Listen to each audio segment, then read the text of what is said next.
I'm American, so I actually wear a fanny pack, not a bum bag.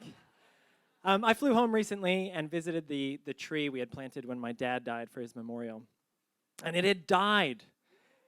And I loved my father so much. He was wonderful. But looking at this tree, I just did not care. When my son was 3, my father died. And I don't know if anyone has kids. Well, I should have paid attention when Michael asked. But it's really hard to explain death to a child. And kids just don't know when to stop. So I kept trying to explain it, but I just didn't get anywhere. But big concepts are really hard for kids. Like, I tried to explain evolution to him, and he just looked at me, and I could tell he was wondering when I was a monkey and when I had turned into a human. And when I explained the death of the dinosaurs to him, I could tell the scale he couldn't comprehend the scale. It wasn't a group of dinosaurs, it was all of them. But when my dad died, a meteor didn't hit. Molten rock didn't shoot into space and come down as little glass snowflakes and bake the earth. He just stopped calling me, and I wasn't able to be there. And I made plans to travel home 6 months later for this memorial, and I imagined his body being preserved in a glass container like Mao or Lenin, or maybe that his ashes would be kind of compressed into a little figurine that was as hard as a diamond. But actually what happened is he was just burned, and his ashes were put in a little plastic bag, and then that was put in this cheap plastic box that looks like it came from Office Works and was designed to hold like note cards or something. But it's weird how attached we get to these objects. My sister lived with this object for a long time, waiting for me to get there, and she got super attached. And when I arrived home, I got attached to it. And my siblings got attached too. But inside that box wasn't my father. It was just soot.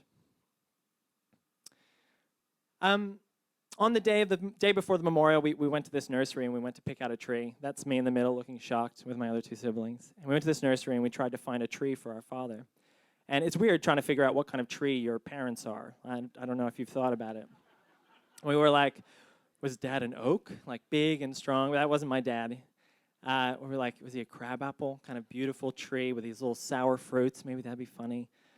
Was he a Eastern redbud? What the fuck is that? I don't know what an Eastern redbud is. But he was very pale, my dad, and he was Irish, so he burned in the sun and his skin peeled. And we were like, oh yeah, birch tree. Actually, that's pretty good.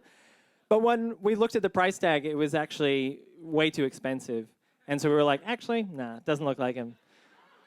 No one in my family has much money, so we went back to the other trees, and we looked back at that crabapple, and we were like, $250. Actually, that's Dad. That looks just like Dad. Oh my God, the image is just it's so spot on.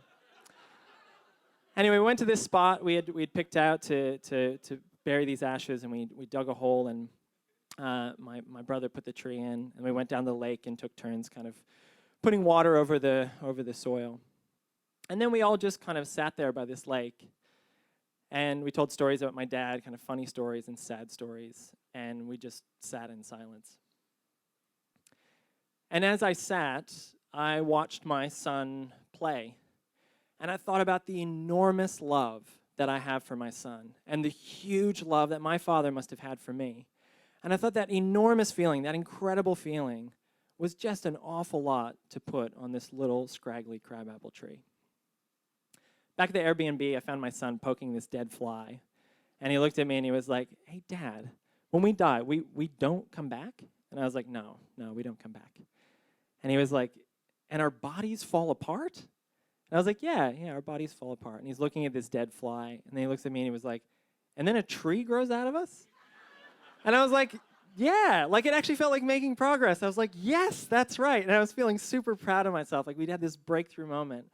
And we walk outside, and I'm holding him by the hand, and we go out into the backyard, and he just stops. And I look back at him, and he looked horrified. And I look down at him, and then I look up where he's looking, and I was like, oh, my God. Because I could see on his face that he thought that under every tree there was a dead body. But weirdly, I didn't correct him. I just kind of like looked up at the trees with him, and I was like, okay.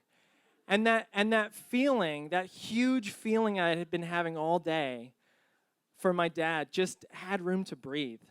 So we pretended my dad was inside this tree, and we pretended he was inside this box.